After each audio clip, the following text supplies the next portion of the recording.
Welcome to a brand new episode of the Real Life Podcast, a member of the Nation Network of podcasts and delivered by DoorDash.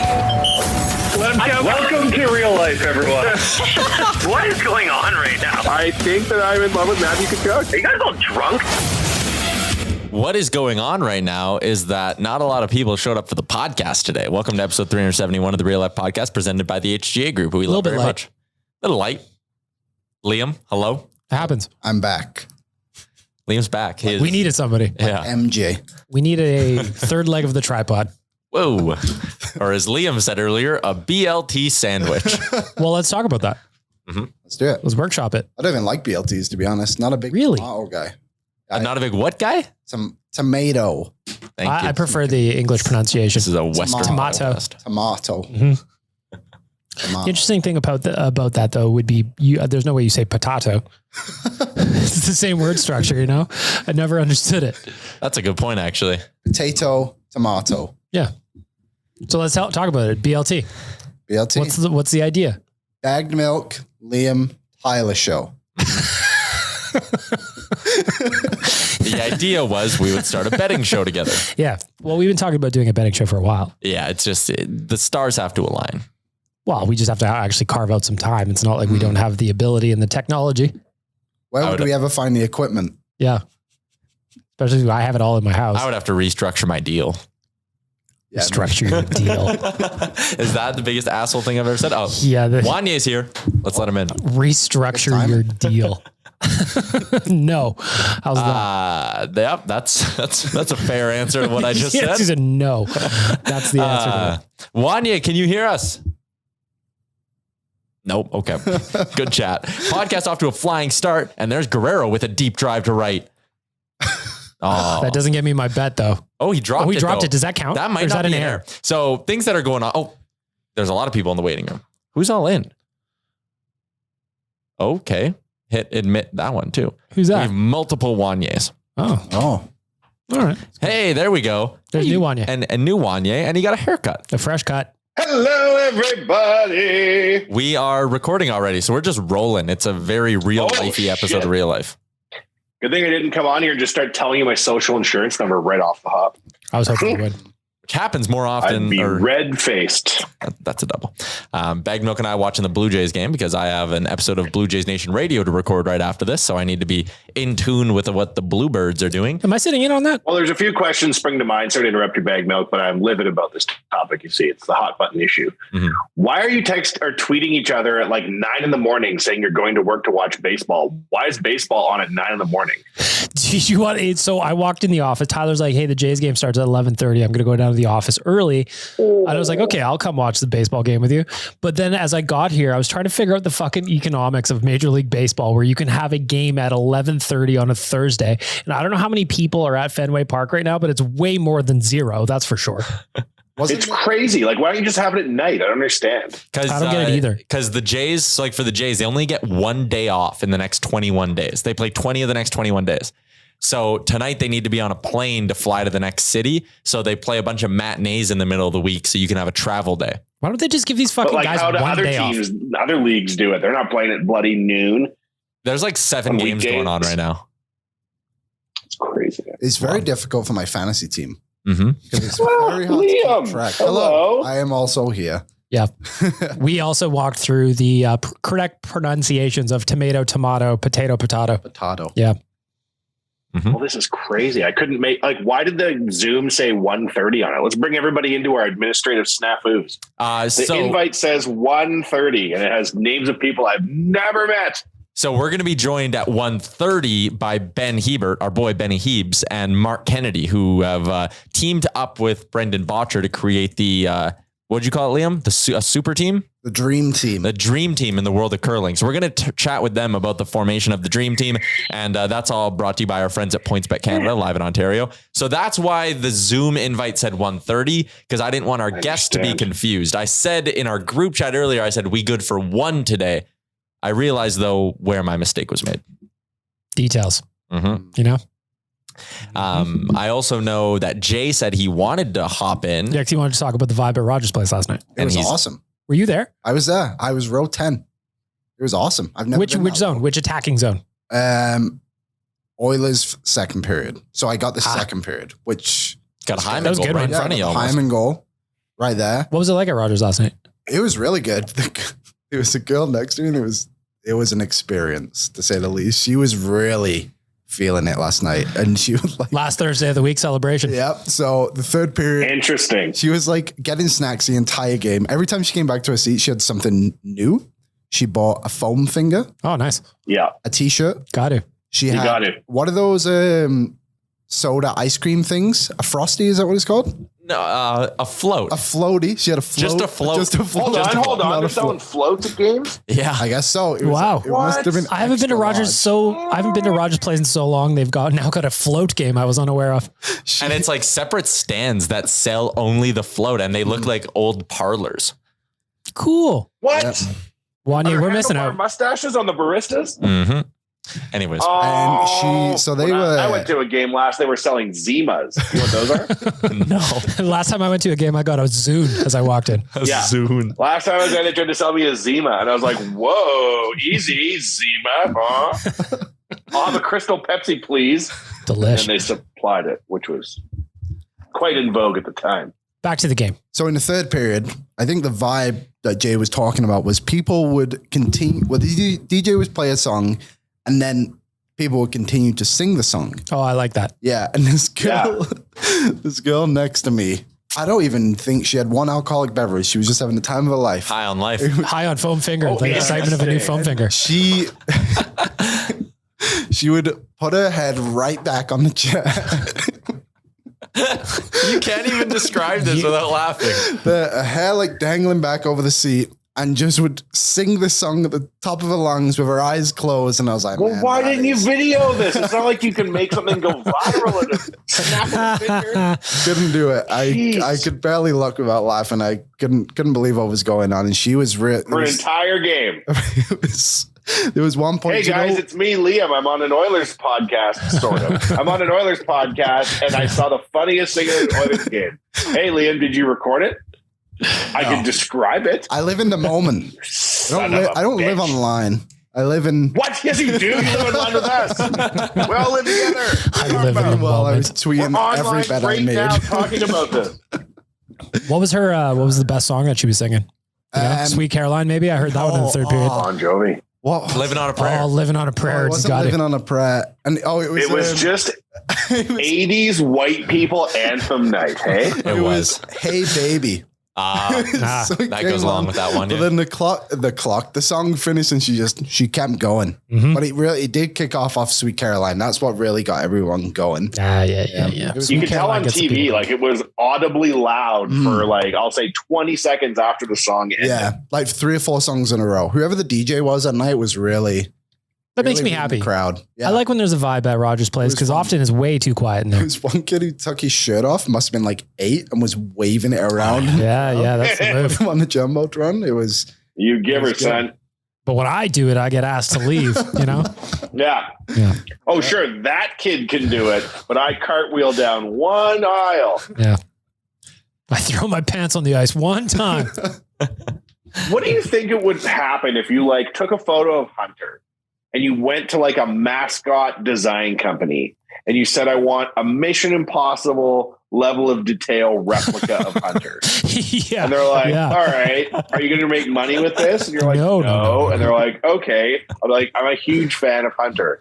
And like, what if I just like showed up at a game and I was like indistinguishable from real Hunter? Yeah. But you were in like a rival jersey maybe for a sport that wasn't even being played? No. Like I show up identical to Hunter, to the jersey being replicated, and then accuse the other Hunter of being fake. And then can you imagine the images that would go viral of like you resisting arrest and then them having to like forcibly take down fake Hunter that some people might look at? But imagine real Hunter, the shock of the person inside real Hunter. Yeah. As another Hunter walks up, I'll be like, hey man, sorry that you got fired. He sees his doppelganger trying to climb up on the railing. I'm like, well, look, where'd I get this? Did you think I got this online at a special store? No, you're fired. You've got your own drum that says Hunter 2 on it. For some reason, I'm just picturing like Scooby-Doo when they unmask the villain. Like, who is it? Yeah. Oh my goodness, it's Wanye. Because no one, like, I could just take my head off and be like, hey, it's me, the guy inside Hunter. And they'd be like, well, we don't know what he looks like. That guy looks credible. So I had this thought along the lines. Let's say hypothetically, I had a picture on my phone of what real Hunter looks like, what the guy looks like, right? I walk up to him at a game and I like act like I want to take a selfie. Gotcha. But then I just hold up the photo of him to him. Would he react at all, or would he be so trained that he would be like, not? It's like if I walked up to him hypothetically with a photo of him and was like, geez, like what would he do? I bet he's a pro. Doppelganger Hunter would take 14 weeks. Well, maybe 16 with the supply chain. It sounds like you might actually know how to get this done. Well, I'm sure there's got to be some sort of mascot company. If you're like, hey, of course. I really like my local town mascot. I would like, as a collector, to have one. Can you do this? They'd be like, sure. I don't think it's much harder than that. There's a mascot company just called the Mascot Company, so I feel like they'd be able to help. I feel like Hunter would be really expensive. Oh yeah. What's your ballpark? That's the highest quality mascot level. Like if there's tiered quality and they're like, hey, do you want the gold? That's Hunter. I'm trying to find some. So the Mascot Company that I just found makes some NHL mascots, but I can't find any. So they make SJ Sharkey. Let me say, he's not a good looking mascot. Hunter's costume is better. So the Mascot Company might not be the one for us. Well, listen. I just want to get some ballpark figures here. Just figure out what we're trying to spend here. Imagine you showed up at a Flyers game as evil Gritty and you're like green, but you're Gritty. Oh, alternate Gritty would be excellent. So what I've got and then here, you have a little Gritty and you're like, it's your Gritty. So from the Mascot Company, a typical investment for a full mascot costume head to toe should be in the $5,000 to $6,000 range. There's no way they feel, according to the Mascot Company, that you should pay more than this. There's no need to pay more. There's no need to pay more. Surely it doesn't include all my different costumes and things, though. That's just from a base. You want to do outfit Hunter. changes? Yeah, my little outfits and shit. Yeah. Well, so sorry, how much was it? About $6,000. And they think about $300 to go to a kid's party. Yeah. So we got a side hustle going on here. You got 20 parties and you're broke even on this thing, or one strip off. And if you're green gritty, I feel like you can charge more than the 300, you know? Green gritty. Imagine just showing up at a Flyers game, green gritty, and just smuggling the costume in pieces and then assembling it in the bathroom and just walking out green gritty. Everyone would assume it's a bit that they don't know about. Well, what happened when you guys went to the Battle of Alberta dressed as turtles? Yeah, I mean, did you have to put you didn't carry the costume in? You were wearing it as you walked through security. Walked up and walked in. Yeah. And no one was everyone was like, we didn't get 2 feet without taking pictures. It was crazy. Like it took us probably an hour to get through Fort Hall. Mm-hmm. Never in my life have I regretted doing a mascot related thing nearly as much as that. Because I was like, damn, man, this is a lot of pictures. It'd be hard to be Justin Bieber. And I'm not even singing or dancing. Yeah, you're just a turtle. Mm-hmm. I'm just a famous turtle. Yep. More famous than actually Chuck. I don't think he would get that mob if he walked through Fort Hall. Well, maybe get a tomato to the head. Absolutely. Now, if we raise up $6,000, we can have all the Hunters we want. Well, that's the play, right? If the Oilers lay an egg about it, then 20 Hunters show up next game. That's terrifying. You're like, oh no. 20 Hunters? That's terrifying. The children at Rogers Place. Imagine what would they do? Shenanigans. Evil doings. Whatever plans. The world is your oyster at that point. And then Chuck, when you were in the romper, were you being stopped for photos left and right? Consistently, like so much. Yeah. Mm-hmm. You enjoy that though, right? I mean, I was drunk, so like the vibes were there.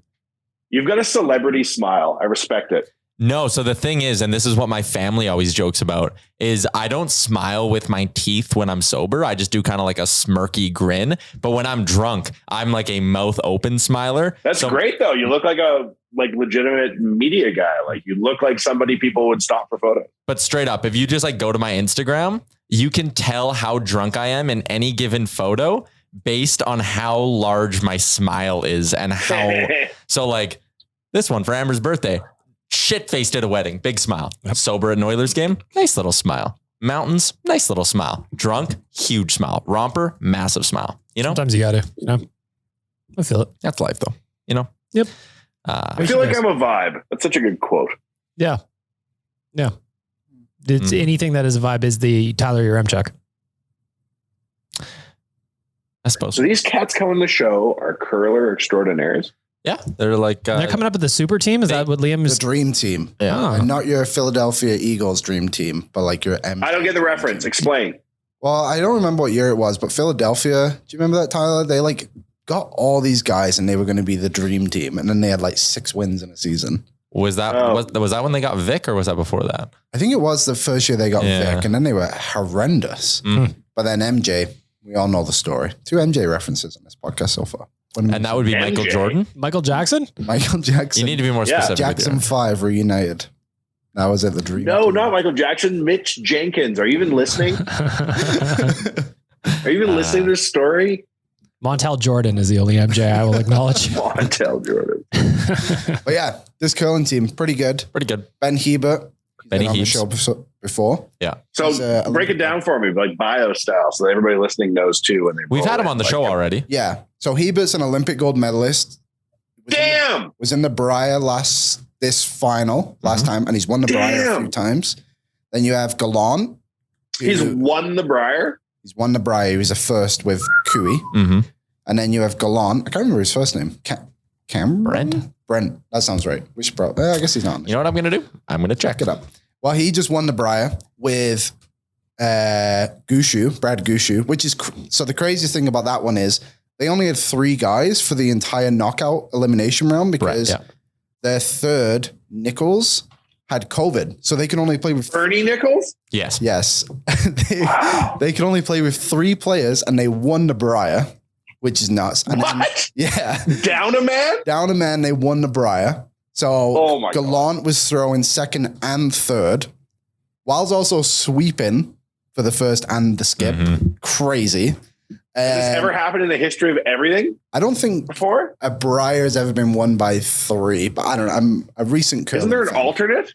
They didn't have one. They didn't bother bringing one. Didn't want to have to cut up that money. Yeah, and they just got bronze at the Olympics, and I think they won an Olympics too. Like maybe he didn't, but Gushu did. No way. So they went to China?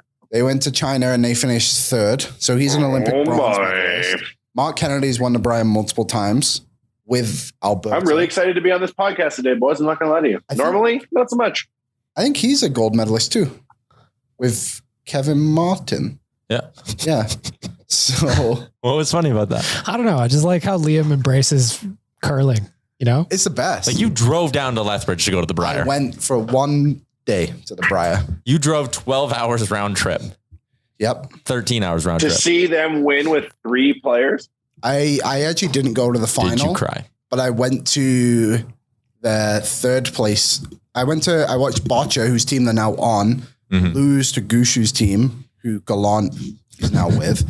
That was crazy. Damn, Liam, you love curling. My girlfriend Glad and you're her here. family are like the biggest curling fans. Her dad actually commented on the Boccia post and said, "Wow, this is a this is a dream team." And he put a love heart on it, and he got 10 likes. One from Mark Kennedy's wife, actually. Hey, well, let's not bring that up. Pretty big. Yep. I sent it to him. I woke up my girlfriend on Monday when it was announced to tell her the news. I love that part of it too. We should have almost saved that for when we talked to the guys. But I don't mean to cut off the curling talk, but I want to talk a little bit more Oilers Okay. because we got like 8 minutes here until the guys are going to join us. How about Connor McDavid coming out? Oh my God. 3-point night. He comes into it and it's like, hey, Huberto just jumped him for the Art Ross. Like, ooh, is McDavid? It's like he took it personally. And McDavid was like, oh yeah. Even on the empty netter, most circumstances, 2 seconds left, he tries to pass that or he just circles back. But you could tell he was like, oh no, this is going in. Well, I really needed that extra point for no particular reason at all. For, as Liam said yesterday, the love of the game. And so to get that with 2 seconds left, very, very happy last night. Connor did well for me. And it is no coincidence that the 3-point night comes a few days after I give him the nickname Connie Mac. And let me read the comments on the Let's post. just say that suppressing that online is becoming increasingly difficult. So shut up. People are loving it. They are not loving it. I feel like it's very split. It is not loved. Let me read you the comments Connie on Mac sounds like a lady that my aunt goes to bingo with. Mhm. that also moonlights as a Connie Mack. home nail technician who will come to your house. I was going to say, Connie Mack is trying to loop you into her pyramid scheme for sure. Mr. Gooch. Hey, yeah. She runs an MLM for sure. And you want the greatest athlete of the modern era to have the same name as her? Yeah, she's got like Tupperware sales going on at her house right now. Comment on the real life page, Mr. Gooch. Connie Mack is fire. And I'm not going to read. We're not listening to Mr. Gooch. Tyler, your Remchuck burner account. Mr. Gooch. I'm not going to read any of the other comments. Mr. Gooch is the authority. You talking to you. I invented this trick. Actually, so there was the one guy who's always on the real life account telling me I should be fired. Like he goes on these rants like once a month. It's hilarious. And then someone on this podcast, not me, was on one of the Edmonton River Valley accounts clapping back at him. And the guy was like mad at me. He was going, "Hey, I'm going to other accounts now. Hey, like what makes you think I run that account?" Me, you prick. Remchuck, you know I'm on like my 9th account by now. I just thought it was funny that that guy was like, "Yeah, me. Good one, you Remchuck, hiding behind your fake account." Oh yeah, you should have been like, you think I'm a dork enough to make an Edmonton River Valley nature account? And like, then, wow, whatever, it's pretty cool. And then the guy obviously interacts with our podcast a lot. Ooh, let Jay in.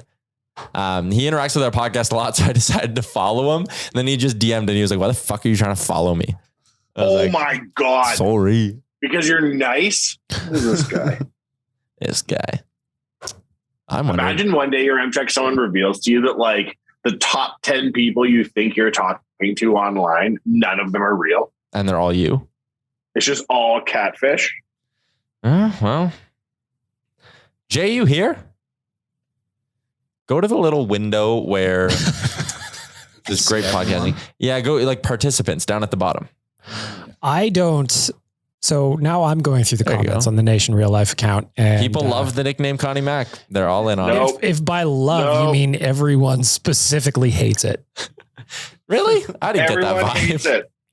During this episode of Tyler Tries, I suggest renaming the segment Tyler Fails. Nope, don't like that. My son calls him McDavie the Gravy. I don't like Davo one drip. I like Davo. No. Jay Doughton is here and he's walking outside, which means probably going to be tremendous audio. Jay, can you put a lid on this alternate Connor nickname garbage, please? You're the authority on nicknames. Tyler is really trying to sell Connie Mack. No, We'll I'm not having any of it. Connie Mack. Jay, you there? He's got a I'm there. It's AirPod. beautiful situation. sky scene behind Jay as well. Oh, thank you. Can you hear me okay? I'm going to put my hoods over my head and try to like an 8 Mile. Like an 8 Mile. I'm in full 8 Mile mode walking. You know what? I just watched 8 Mile again over the weekend. Cool walking to my next rap battle. Yes. All right. Jay, Can you fire your Remchuck for trying to make Connie Mack a thing? I'll have the labor board on your ass. No, I say that's fair. That's grounds for dismissal. I feel like they would side with us.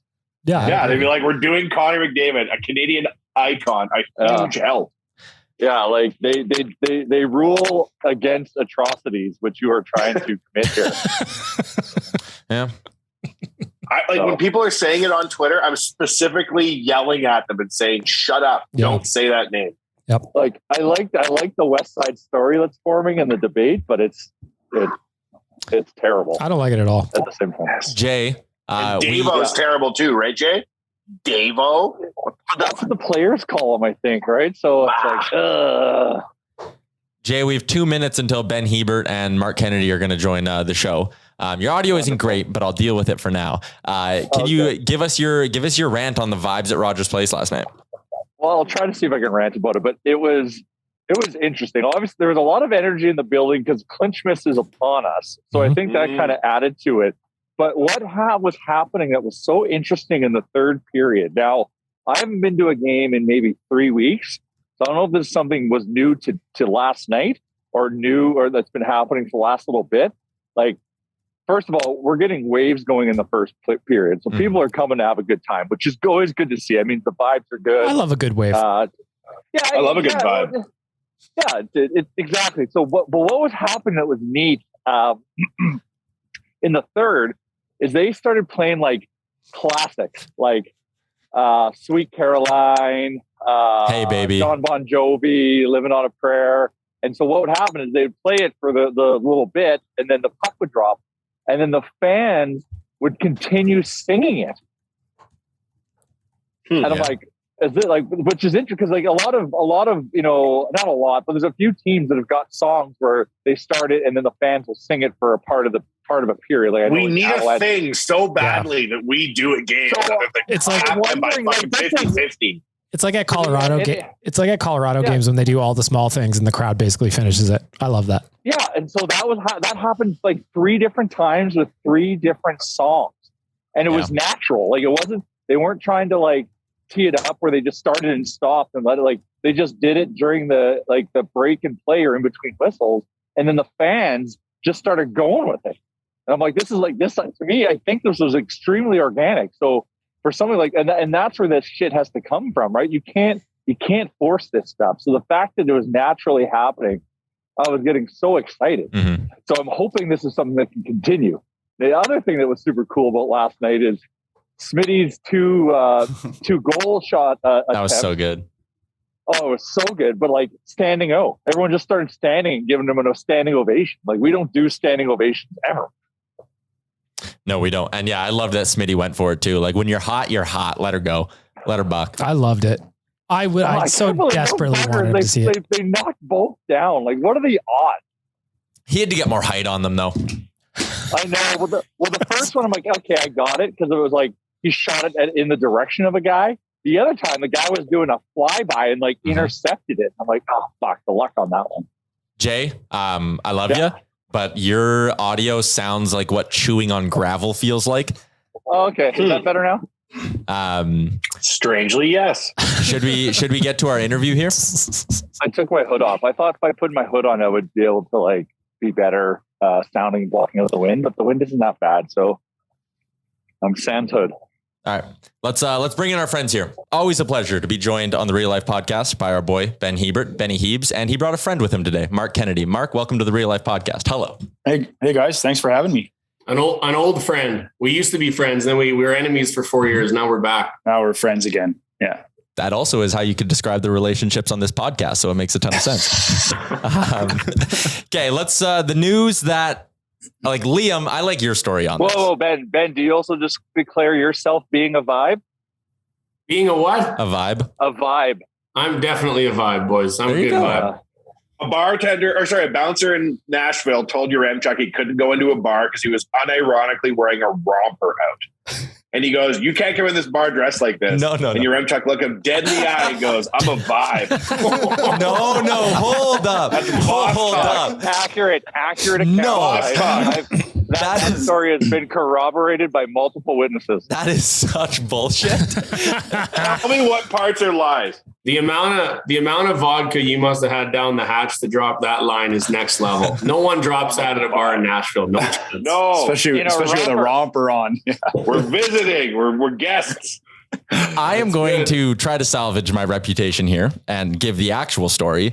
A few months ago, the deal was if the listeners raised $500 for a charity, Chalmers' mother-in-law would custom make an Oilers romper that I would wear to our season opening party. And I busted it out for our nation vacation to Nashville to watch the Oilers game. And a whatever bouncer at a bar after the game was like, "You don't meet our dress code." And I was like, "What? It's a vibe." And he was like, "No, get out of here, man." That's the story. You're a vibe, not it's a vibe. No. You declared yourself a vibe. Yes, exactly. You told us you did that. I like that story. With respect. I'm a vibe. If you don't believe it yourself, no one else is going to believe it. So I like in life. All right. Steering it back on track. A couple of days ago, Liam, you woke up your girlfriend to tell her the news. That's how big of a deal this was in your household. This was big. I'm a new curling fan the last year or so, but my girlfriend and her family are huge curling fans. And I woke her up from mid-sleep to show her the video of the announcement of the new team. And she was thrilled that I woke her up. Couldn't go back to sleep. I sent it to her dad, and he commented on the post and got 8 likes. Which is a big deal for him. Big deal. New Fantastic. Instagram too. Viral. You went viral. I like that. People are calling you guys the new dream team of the curling world. How did this all come together, and how fired up are you guys to get this going? I don't know Marc, who wants to take go it. ahead. Me. Get away. Me. Well, I'll tell you what, we're excited. We're fired up. It's 4 pretty amazing curlers. Benny and I are kind of the old guys on the team. We're pretty lucky to be able to team up with 2 young studs, probably the 2 free agents that you would pick to build a team around. That's who we get to play with. So yeah, we're super jacked. Benny had called me. Ben and I have kept in touch over the years, even though we're not playing together the last 4 years. We're still really good friends. So we've kept in touch, and a few, I guess a month ago now, Benny reached out to me and said that him and Brett Gallant were thinking of putting a team together in Alberta. Kind of gave me his pitch about having 4 guys in Alberta that can, train together and practice together. And this is what they were thinking of doing, and pretty tough to turn down. And what actually happened was Brett called me and said he's moving from Newfoundland to Alberta.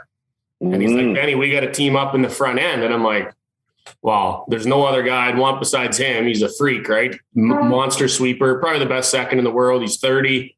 But I'm like, we're going to need some shooters. We're going to need a back end. And Brett's probably the only guy as cocky as me. And he goes, well, if you and me are playing front end, they're not going to say no to us. So we built a team from the bottom up, and then we snared Marc, my old teammate, who's, I think he's the best third in the world. And Brendan Botcher, up and coming skip for a 4-year plan. I think that, what he's done the last 5 years, Brier playoffs 5 years in a row, and us all being in the same province, being able to put that work in, we're pretty stoked. I haven't been this excited in a while to get back with a new fresh team, a little new blood, and get it rolling. I'll tell you what, well guys, this could be the first team ever that was built from the front end. Usually it's like a skip or a third gets together, and it's like, okay, which front end pigeons are we going to pick up to sweep our rocks? And, you kind of have your pick of who you want. This could be the first time ever that a lead and a second got together and said, we are so freaking good, we're going to go ask whoever we wanted. And they did.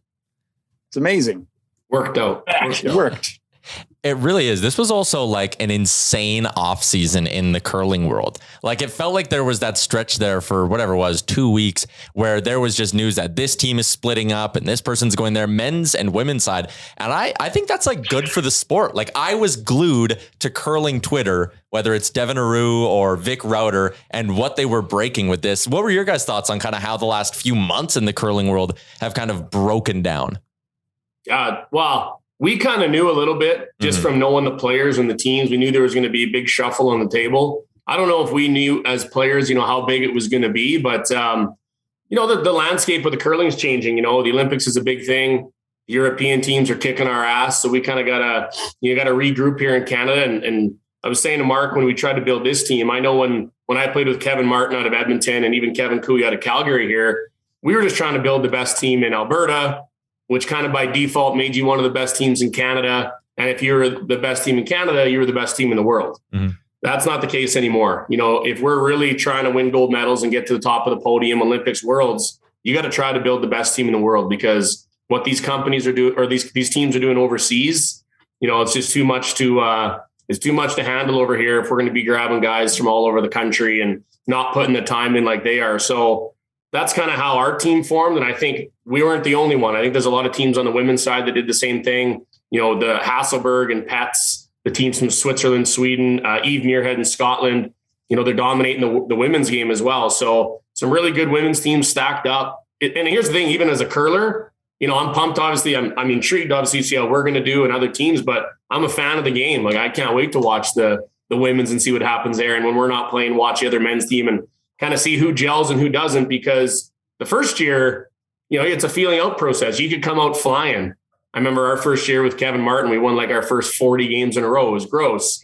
And then we, came back from there. But when we started with Cooey, we were kind of brutal out of the gates, and then we got really good after that. So it'll be interesting to see who gels, what kind of teams come out on top. But I like our chances if we work hard and put the effort in, because we sure got the talent, that's for sure. Where is home base going to be for you guys? Hey. Alberta. Yeah. Oh, yeah. We don't know yet. Yeah. We don't know yet. I think we got to talk about who's going to be our coach, where we're going to practice. But I mean, it is only a couple hour drive. So if we got to wheel up to Edmonton and meet in Red Deer, the boys come down to Calgary, we're going to get a lot of FaceTime in together. I know with my current team and Marc's being out in Northern Ontario, we don't get that face-to-face team practice quite as much as we'd want. So that's going to be something that we're going to be doing for sure, like we did in the old days when we had Kmart throwing the stones for us. Where are you based? Tyler, are you curling these days? Oh yeah, St. Albert Curling Club. Yeah, that's what Benny was saying. What league are you in? The Tuesday men's draw is where I was this year. Awesome. How's that going? I'm okay. What on earth? What the hell do you guys care about crappy? He's a vibe, man. He's a vibe out there. God, you're Remchuk. This is going to go straight to your head. Maybe when we come up to Edmonton to practice one night when I'm sleeping over at the old Kennedy basement, we'll come sub for you Tuesday night. Absolutely. Put the fear of God into your opponents. Only if you wear the romper though. I don't have good mobility. That's to his skin. You don't want to see the things you'd see if I curled in that romper. It is tight in some not great spots. But yes. You get the meat and the potatoes in that one. No one wants that. But yeah, no, Tuesday, I see a lot of the Kennedy name on the banners around that rink as well. Yeah, I love that club. Run a pretty good junior boss field there too. So that's that place is pretty close to my heart. Always has been. Yeah, I skipped my team in high school, and then I didn't curl for a few years. And then when the old men that I curl with now, when they brought me in, I'm the lead, and I love it. It's easy. I'm not in the term that it's stress free. I don't need to make any big shots. You're not insulting me. It's easy. It's stress free. I can focus on my beer. And when they sit down at the end and they're like debating these big shots, and I'm just like, listen, I will do my sweeping. I will work my bag off sweeping, and I'll drink my beer, and I'm happy with it. Spoken like a true front ender. Sounds like you can play on our team. Yeah, exactly. Always just make sure you have the first round bought and the team's happy, right? Yeah, exactly. When do things we were amping ourselves up before the show, and one of the things we wanted to talk about was, do you guys have any crazy stories from the Olympics? Like just being over there and being in all the lockdowns and like what a different Olympic experience and maybe a conventional Olympics. Were you guys, neither of you guys were there this year, right? Marc was there. No, Marc was there. Yeah. He got to be the fifth because he's really nice and he loves everybody. So when they won, they took him as their fifth. What was that like? So it was good. It actually made me a 3-time Olympian, and Benny's only a 2-time Olympian, but he won't, he doesn't like that. So he calls me a 2.5-time Olympian, which is fine. I get it. Still more than a little jealous, but that's okay. I'll tell you what, it was, yeah, exactly. Thank you. 3 to me as well. So it's all good. I have a bronze medal upstairs to show you too, Benny, if you ever want to see it, but he said he never wants to see it, so that's fine. Fucking girls. I'm just kidding. Listen, I'll tell you what, it was an awesome experience. It was different for me. I was in more of a support role as opposed to being one of the, athletes on the ice all the time. So I kind of got to help out as much as I could for Team Gushu. They were amazing, man. They treated me just fantastic. And I think the experience itself was interesting. Once we got into the bubble there, things felt normal. We didn't have as many fans as we would like because they didn't allow any family or friends there. But once we were in that bubble, it felt pretty safe. And then they put on a great show. And yeah, it was fantastic. It wasn't until you left Beijing and came home that you kind of remembered that COVID was a real thing again. So, but it was a really cool experience. And I'm glad I did. Were you able to go to other events? Or we just were your own stuff. No, we did. We went to a couple of women's hockey games. We went to the short track speed skating. We went to Big Air. So we were able to jump on a bus and still go and experience it and share with the other Canadian athletes. So yeah, it was awesome. And like Benny can tell you, every Olympic experience is different. But one of the best parts about it is being able to share it with the other Canadian athletes and, be able to sit down with them in the cafeteria and get to know them. And yeah, I'm really grateful that I got to have that opportunity. And it was really different for me to do it from a support role. And I'm glad I did it. Kind of gave me a different perspective as to what the Olympics was all about. And nobody watched this one. Nobody watched these Olympics anyways. It doesn't matter. I guess the numbers were way down, and the time zones. Yeah, that made it tough too. But it was super cool, and it just every time you go, it just makes you want to get back there again. And I know for this team that we're put together, that's kind of our end goal is to get to represent Canada at the Olympics again. Because Benny and I have some unfinished business from Korea in 2018, so hopefully we'll get that opportunity to do it again together. Sick. What was life in the bubble like? Could you go around and do stuff, or was everything like cafeteria style food and then just in your training sessions or whatever you were doing during the day? Like what else could you do? Not much, man. You were in your room, or you were in the cafeteria, or you were, or you could go to events and watch, and that was about it. You couldn't go to like independent restaurants and stuff. There's none of that. No, right? No. You were stuck inside your bubble. You could jump on a bus that would take you to a specific place, but that was it. So you were pretty limited as to where you could go. But the interesting thing with the Olympics is once you start competing and you're playing 2 games a day for 2 weeks, every day gets pretty busy with just games and rest, and then another game, and then practice sessions. You don't really have time to do anything else. So I don't really feel like we missed out on too much. Just being able to blow off steam and like go see something or do something at night, like just returning to your room must have been really hard. Yeah. And, Benny can attest to that. That's kind of the way it is at all the Olympics. You don't, you're kind of in your dorm room, and you don't really have anywhere else to go if things aren't going great. We get used to being on tour or being at a Briar, and you could go to a Moxie's or go to a Timmy's for a cup of coffee if you need to get away from your teammates and blow off steam. You don't really have that luxury at an Olympics because, you're kind of stuck there in the village and you're with each other, and it is what it is. So whether it's good or bad, you're stuck together. And that's Marc, one of the interesting things about the Olympics. Do you remember in Korea after our first couple games, I was playing brutal, but we were winning, and you guys went to the women's hockey game, and you didn't go? Yeah, I'm like, I'm not going. Remember, I stayed back to blow off. So I just drank like half a crock of whiskey by myself, watched it, pouting, and then I played great after that. I just needed to play a little guilty for one game there, and then I rallied. Hey, it happens. I remember in Vancouver. Johnny Moe had to get away. Johnny had to get to his yoga. Remember, he was got to go. I got to get to yoga. I got to get out of here. So it's harder at the Olympics to get away, but you still got to find a way to do it. That's right. He's going to just do the mix now, right? Like he's out of the men's game. Yeah, he's shutting her down. We're playing next week. We actually got to play against each other for one more spiel in Olds, Alberta. Johnny called the organizers of the Grand Slam and said, "Get me a suite. I'm hosting some retirement parties for my last spiel." So he's going to go out with a bang, I'm sure. And then, he'll his next stop will probably be the Hall of Fame and then a little mixed doubles. But he had a hell of a career and great teammate for me and Marc for years. And he'll do just fine, whatever he plans on doing. It's going to be, weird watching these tournaments now and not seeing him around, because as long as I can remember, he's always been in the mix in these events. You said one more spiel for you guys and then it's off-season mode, or what? Yeah. We play in Olds next week, Grand Slam, with all of our current teams. A little awkward, a little weird, but everyone's, trying to finish the season with positive, and we're playing for a little bit of cash. And then, on May 9th, start up all the new stuff with Team Botcher and Marc and Brett Gallant. And, we got a busy summer chasing sponsors, getting all the logistics done for the, new team, whether it be schedule, all the appearances and stuff that we're going to do, clothing. It's just, we don't exactly have managers and GMs doing all that for us. So like me and Marc and Brendan are going to be busy for the next couple months. Brett's just like world traveling, getting married, going on honeymoons. And so he's just going to show up and play, but he's 30. He's our workhorse. So we're going to let him off the hook this summer.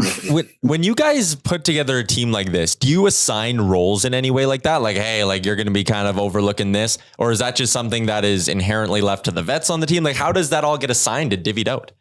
Hey man, that's a really good question. I think as curling kind of becomes more of a business, your successful teams are the ones that do kind of lay out those roles and responsibilities, because there's lots, like Benny said, there's no GMs or owners. So we're responsible for everything from, sponsorships to practice to travel to clothing. So, we'll sit down here in May as a group and decide who's taking care of what and go from there. But that's a big part of successful teams.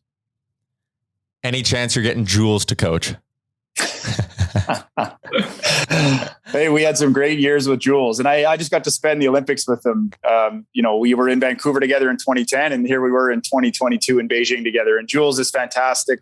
He's been a great coach for Team Gushu for the last 5 or 6 years, but I think it's fair to say that he probably won't be coaching the new Team Botcher. I love it. Great guy though. Yeah.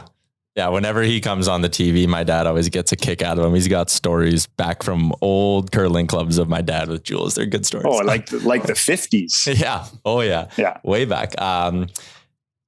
Busy summer, obviously, but you guys still going to find time to hit the golf course a handful of times. Have you been out yet, Ben? Played 5 rounds. No kidding, hey? Yeah. How many are you going to play, Benny? 80? Am I going to play? 90? I usually shoot for about 75 rounds a summer. Holy fuck. But I try to tell my wife it's about 40 and then I try to sneak in the other 30 kind of deal is how I run the program. But I mean, I love to play. It's a hobby. It's what I do all summer. I work out and then try and tee it up. But it's good now. My kids are getting older. They play junior golf and they want to wheel around in the cart. So good excuse for me to get some daddy kid time. I take them on the course and tell my wife I'm parenting, but really we're just all just golfing. So it's a pretty good deal for me. That works though. You guys golfers? You guys members anywhere in Edmonton? Not a member. I just kind of skip around to wherever. But when you come up, Baggedmilk, you in? We'll get a round in. Jay? I got you. Yeah, I'll take it. I'm a member at the Country Club, so we'll have you boys. Oh, who's the best player amongst you guys? Jay. Oh, Chalmers. Chalmers is not on the call. I'm not good anymore. Jay, what's your cap? How good are you? I'm probably at 10 now. Okay, you got to give me 2 aside. I like it. Oh, give me a break. 2 aside. That is Sandbagger. Absolute sandbagging bullshit. Do you golf a lot, Mark? I used to play quite a bit. Yeah. I got 2 girls. They're 13 and 11. And I just find we're gone so much in the winter that I just can't justify leaving that much in the summer. So I might get 10 or 12 rounds in a summer, but definitely I don't get to Benny Hebert's numbers. That's for sure. I don't think a lot of people do. No. Yeah, Only thing I do. That's a commitment. Like you gotta go out of your way to play that many rounds. Yeah, hiding 35 rounds in of itself should get you in the Olympics. How do you have that much black book time on the schedule? Oh, you all know how the game works. Like, oh shit, this is the round so long story. Meanwhile, you're been upstairs in the spike bar for 2 hours, a lot of crushing beers with your buddies. Wow, you guys really get it. You understand exactly how it works. A lot of sponsor golf and building relationships and working for the brand. That's my working for the brand. Yeah, I do sales downtown Calgary too, so I got to take some clients out. We got to tee it up twice a week, so it's a tough grind for sure. It's a good program you're running. It's a good program. That's right, boys. Who's winning the heart? I'm reading a lot of stuff today. I know you guys are deep into the Oiler brash here, but is Johnny G winning the heart? Well, No. I mean, Good gravy. the case is there. Well, You picked the wrong podcast to say that on. What does PointsBet have it at? PointsBet has Matthews. Oh, see, and it's moving towards Connie Mack here. Connor McDavid. No. Matthews is minus 358. Do We're not not. say Connie Mack. We're not doing Connie Mack. with this. Thank you. I'm not letting you turn the captain of the Oilers into a guy or into a nice lady who's going to sell me Tupperware. All right. Austin Matthews is minus 358 on PointsBet. Connor McDavid, is plus 325. He was plus 500 a week ago. And then Goudreau's 11-1. So I have to put money on it right now. I think I'm taking Johnny G. I think the one stat that stood out for me the most was his even strength points rather than these the power play points of McDavid and Matthews. Don't you think Johnny G gets the nod, or are you guys like haters? Are you guys flame haters? Yes. Well, of course. He looks like he's in the 8th grade. I hate all 31 teams, but Flames and the Leafs, I hate proportionately more. But I will respect Johnny's 5-on-5. What I do love is how dumb Leafs fans are. They're fucking the fucking market, and they're betting on Matthews, which is driving his odds to minus and lifting McDavid and Johnny. So, like 4 days ago, I put a bet on both. I hedged, put more money on McDavid, did a Johnny hedge. But like this Matthews thing isn't going to play out. But all these Leafs fans are making the odds juicier for us on McDavid, which is great. Yeah, I'm biased. I'm from Saskatchewan. I moved here. I found out about this Edmonton Calgary hate. I used to be an Oiler fan. I grew up in the 80s and buddies with Eds. Jordan played there, and me and Marc used to go to tons of games. But now I'm here. Flames are steaming. I kind of like the buzz in the city when they're winning. It's kind of fun when both teams win. That's why I was kind of wondering if you guys were haters or if you're just a one-sided. If we meet the Flames in the playoffs, it will be a great time for Alberta. Oh, yeah. There that would be amazing. We've been owed this. It would be an economic boom. This is Regina Pat's Moose Jaw Warrior level of beef. Hey, that is what I grew up. Now you're talking my lange here. Yeah. The Oilers meet the Flames. I'm going to go wild in Calgary bars, trying to knock up as many Calgary chicks as I can, and never call any of them. Like, you lose, girl. Hey, can't say that. Oilers for life. That's good. Fair enough. Speaking of betting, did you do any good on the Masters, Ben? No, I didn't. Oh, who'd you bet on, Benny? Who'd you bet? Well, I took Tiger because I'm weak and soft. Geez. I took Tiger. And then I took Jordan Spieth. I thought like his odds were incredible. I think he played 4,100 to 1. And now I know why they played incredible, because he didn't even make the cut and he was brutal. But of course he wins 2 weeks later. I didn't think he was in bad form, but he always does good there. He plays well. And just that 12th hole, that little pitch and putt par 3 always buries him. And he did it again. So no, I won $0. I was Donnie Donator at the Masters this year, guys. Mark? How about you guys? I didn't. Sorry, I didn't bet this year. I placed a bet a couple of years ago when I was in Vegas on Tiger to win the Masters the year that he did. Oh no! So that's my claim to betting fame. But I haven't actually placed a golf bet ever since. That's a good way to go out. Oh, I can't remember. I think I made. I bet $50 and made $850 or something like that. Dang, That's good living. That's good living. That would have been after the second round. His odds wouldn't have been that good at the start of the round, would they have? I bought it months before the Masters started. Oh, wow. Yeah. So I don't even remember. It's quite a few years back now, but Yeah. I don't bet as much as Benny. So kind of learning some betting stuff from you guys right now. Shout out to PointsBet Canada. As That's always. right. That's how you work that in. All right, boys. Well, appreciate you guys doing this. It's always a good time. We'll have to we'll do it again sometime over the summer. When we can actually see you. Yeah, We're going to get up there. Battle of Alberta. Battle of Alberta. Let's go to a game. Okay. Because we have an Oilers fan and we got a Flames fan, and we're just I like Oilers both. fans. I like both. I just like good You're hockey. Switzerland, yeah. Whoa. You cannot say both in this province. Well said. One or the other. Wherever the game is, I'll wear that home jersey so I don't get fucking beaten out of there. When you come up, we'll meet at the studio here. We'll crack a couple of beers and we'll record a nice long podcast.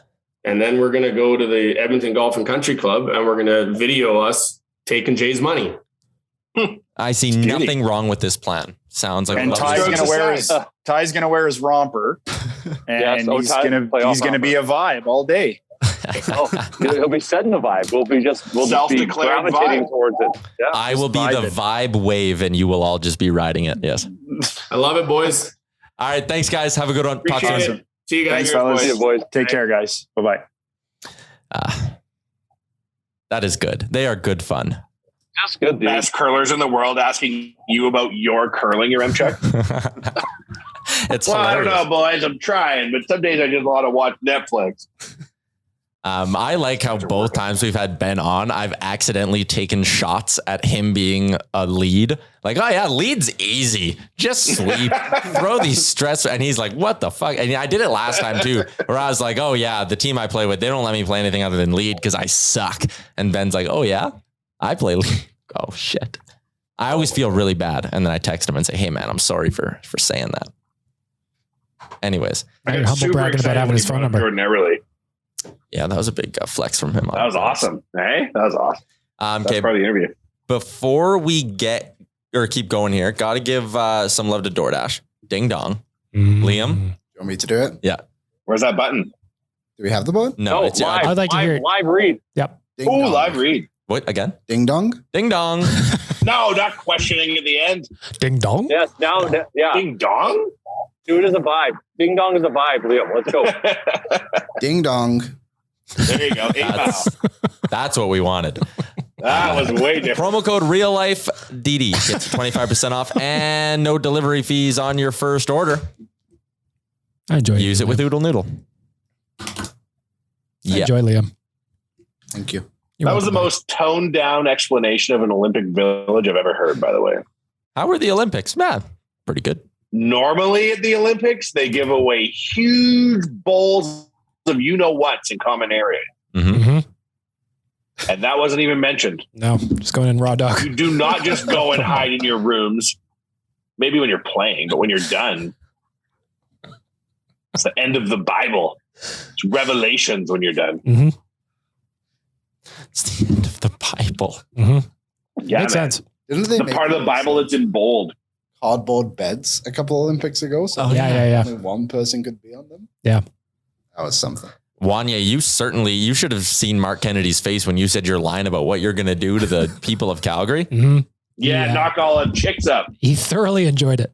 Like, I'm just saying that because I know you're going to delete it. I'm not deleting that. I will leave it in there if you so No, you please. won't. You'll put in a points bet read. PointsBet Canada, That one live day in when you Ontario. posted all the times that you removed the name of the golf course, I'm like, you know what? I respect the pettiness. I went all the way. And then I respect what he's doing. when I was in Nashville, I had 2 people come up to me and they were like, can I guess which course it was? And I was like, sure. And they both guessed wrong. Yeah. I actually had a couple of people DM me too, be like, was it this course? I was like, no. It's like, really? A shittier one than X? It's like, yes, I guess. Hilarious. Hilarious. I wasn't on that episode. Can you give me kind of the loose call-outs about what happened? The story was, it was Masters weekend. Baggedmilk was like, hey. No, let me tell the story because Tyler's going to tell it wrong. Here we go. I said, let's go out for a round you can write it down.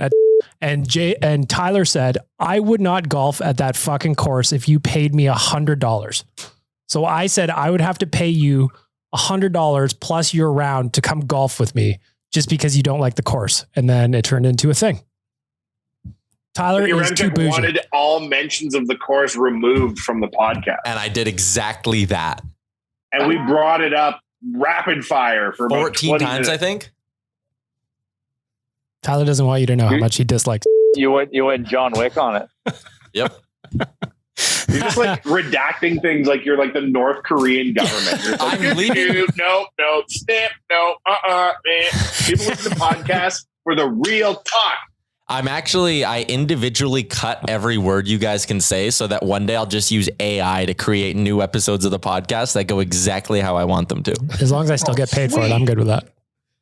Wouldn't that be something? It's like how they're doing that where they like, hey, one day they'll like be AI will be able to rap an Eminem song just like it's Eminem, even though he's not doing it. You know? Mm-hmm. Mm-hmm. But when you see like, it's a big leap from where we are in AI now to that happening. Like that shit's not happening tomorrow morning. No. Right? Like look at robotics. The only real time you're going to interact with a robot in day-to-day life is either like an ATM or like a Roomba. Right? And it's been around for 30 years. Like AI is a long way away from being able to make better M&M raps. I'm looking forward to it. Can't wait.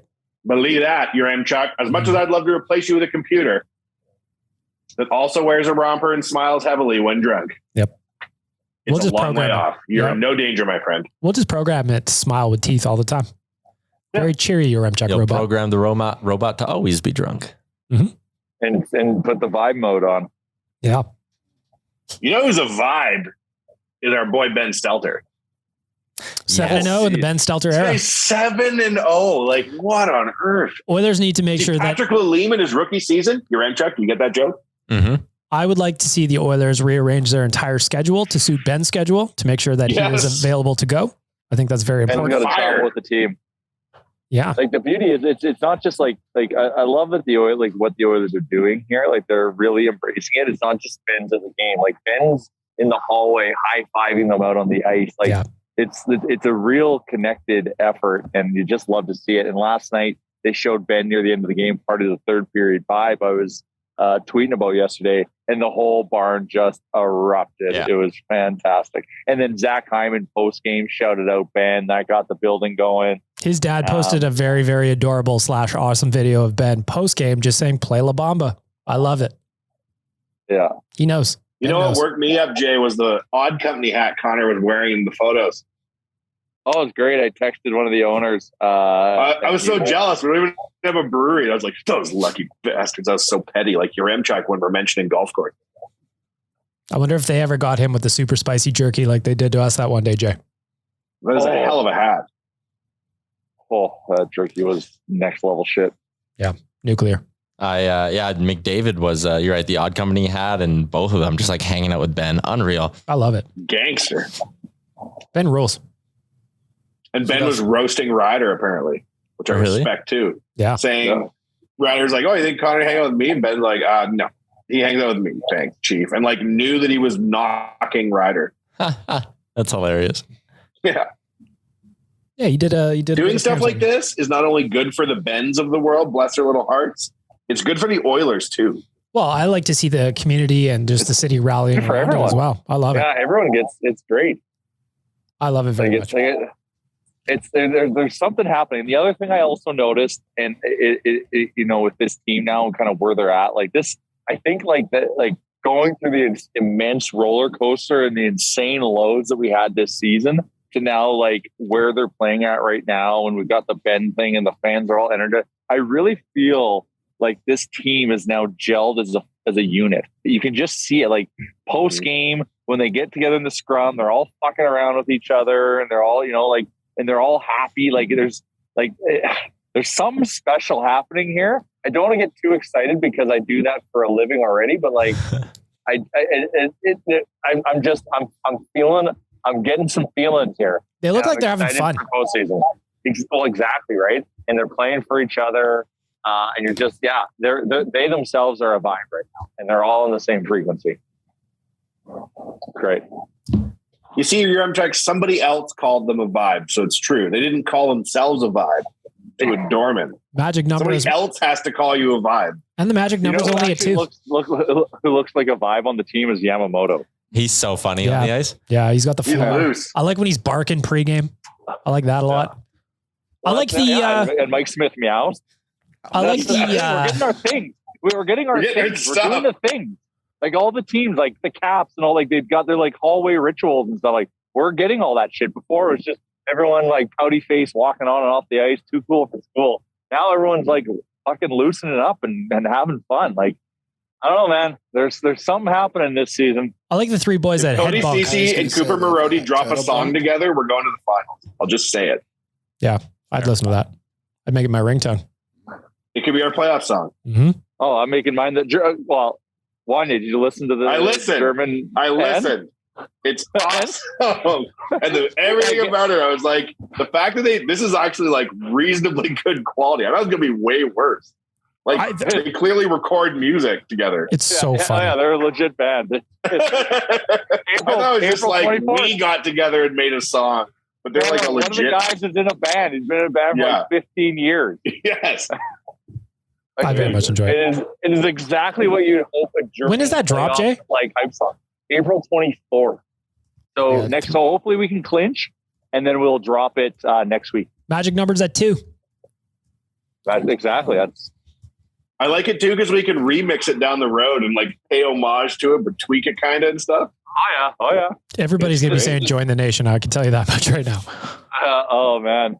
You don't understand. People who don't plan trips for their team websites will never understand the effort that goes into having, like, we didn't just meet these German guys yesterday and they dropped the song. This has been an elaborate ritual with intercontinental travel for years now. Years in the making.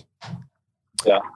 You can't hurry this shit. It takes time, people. It takes time. It's organic. It's natural. They have to think about their experiences, both here and there. Yeah. And they drop fire. Yeah. All right.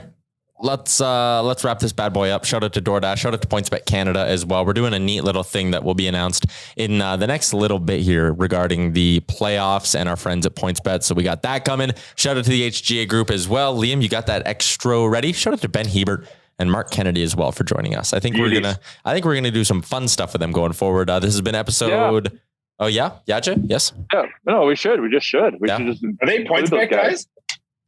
Ben is. I think Ben is, but I think there'll be a connection there. Like I don't want to put words in anyone's mouth, but I believe there will be a team affiliation. The whole, we're all PointsBet guys. You know, when they do the Grand Slam of curling, they got like all those sponsors all over their like jackets. We should get Oilers Nation on there. Well, we should. I'm sure. My cousin Rocky used, I think pre-pandemic was sponsoring Botcher's team. So I'm wondering if that's going to come back.